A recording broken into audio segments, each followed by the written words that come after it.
So we're down here at Dan's house, and like I said before, I've said this a million times, but Dan does my caliper readings. I prep myself, I do the nutrition, training, everything myself, but Dan's someone who we've worked together for near on 6 years now, and he just makes me accountable when it comes to my caliper readings, because he knows what he's talking about with that. So I'm a bit anxious about the results of this today. I'm nervous, I want to know what they are, because I've had a big weight drop since we last did these. So my last weight was 218.4.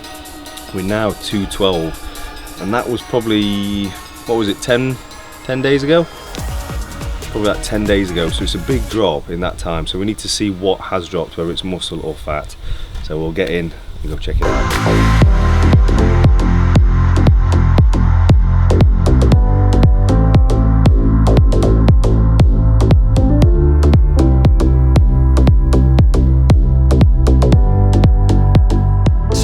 So body weight from last measurements, which was 99.2 kilos, has gone to 96.1, which is quite unusual in the fact that it's a big drop in total body weight. So then obviously now we're drawn into, right, have we dropped that from muscle, have we dropped that from fat, and then also what have we changed in order to elicit that result? It's a 2/3 from fat to muscle split. So out of the 3 kilos we've lost, 2 kilos has come from fat, 1 has come from muscle. So we can take some, pointers home from that as regards to, right, well, how much have we adjusted the cardio, how much have we adjusted, carbs around training, and, there's a few other protocols that we can look, so that hopefully next time it's, a kilo of fat, the same amount of muscle would be better. But we are going to lose a bit along the way. That's inevitable. If you look at like my fat percentage, so last time, which was 2 weeks ago exactly, 14 days ago, it was 10.4% my body fat was.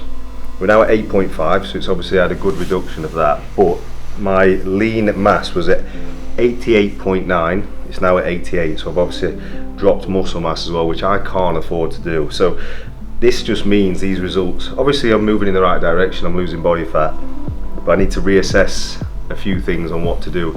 Whether my output, like we say, my cardio is a bit too intense, maybe to reduce the output, or whether we put food back in, maybe increase my carbs up slightly. But what I'm shocked about on this is the fact that in these 2 weeks I've actually not, other than take, I say 50 grams of carbs out, 10 grams out of each meal, if that. I haven't really changed anything on my nutrition in 2 weeks. So for my metabolism to go through the roof and drop suddenly was a bit of a shock to me actually. So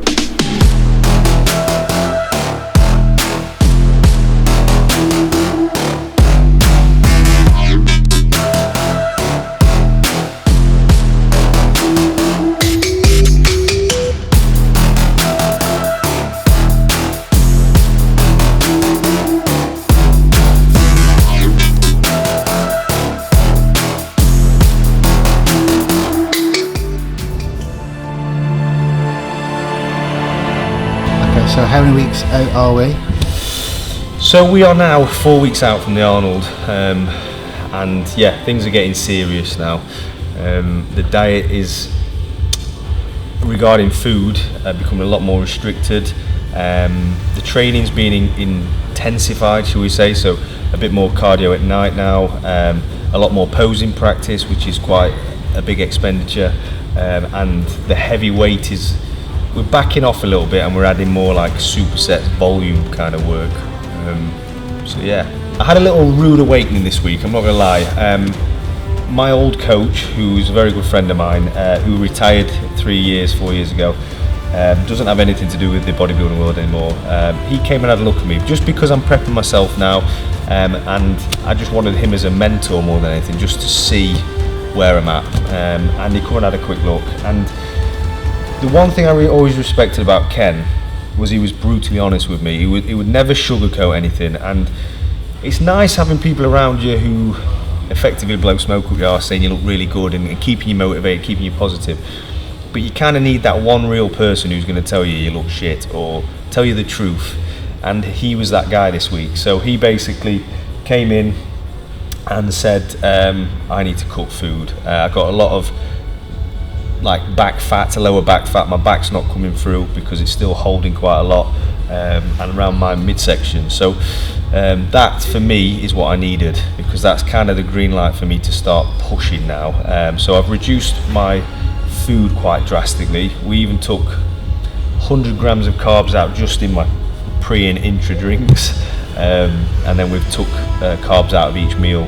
We've increased my expenditure, so like I said, I'm doing cardio after training now, posing practice every night, which is big, and now we work. So before Ken had a chat with me this week and was real with me, there was an inkling telling me, because my waist is still wide, so I go off my waist and making sure that's coming in, and I wasn't feeling, although I was hungry and whatnot, I wasn't feeling like really struggling on prep. So I knew in my hearts of hearts, if I'm brutally honest, that I needed to step it up, but I just didn't realise how much I needed to do it. So now I know that, it just kind of reiterated in my head and confirmed that I needed to get to work, and that's what I'm doing now. So I just needed that second eyes to tell me, right, now we have to work.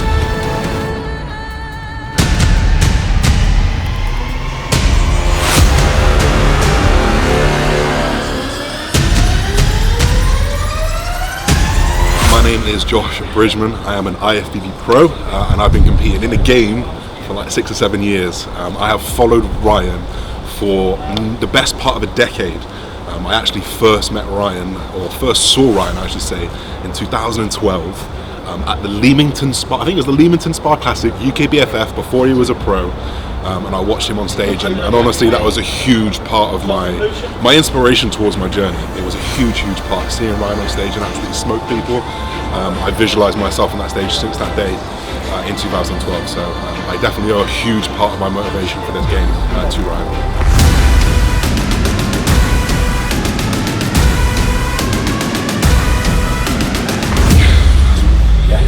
Control on way down. So with Ryan having such a decorated past, accolades, achievements within the industry, there's obviously going to be some type of some buzz in the air about Ryan returning on the Arnold Classic in England, UK, home soil. I truly believe that Ryan doesn't need to feel the pressure. He's done what he needs to do in the industry. He is the highest placing UK athlete nearly of all time, from my understanding, within men's physique, and you know he's done what he needs to do over the years. He doesn't owe anyone anything, but I have no doubt that he's going to feel some type of pressure, but I also have no doubt that he's going to bring his A game as well, so I'm super excited to see the results.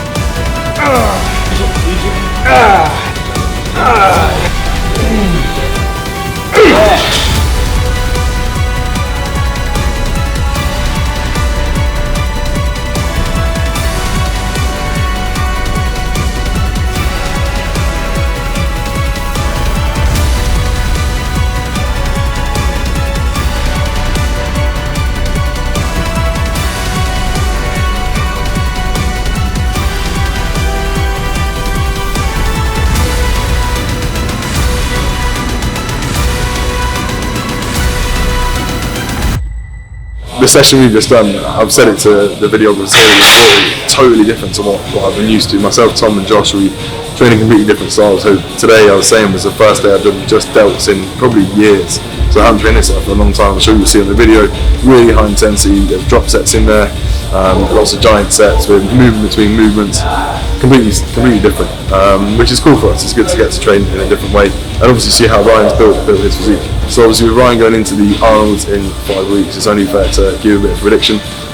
I'll be completely honest, and this is not just because it's on this video, I'll be so surprised if he doesn't come away the winner. As we already said, he's one of the top guys in the world. He's competing against some other great physiques, some from the UK, some from abroad, but honestly, hands down, I think Ryan will take the win.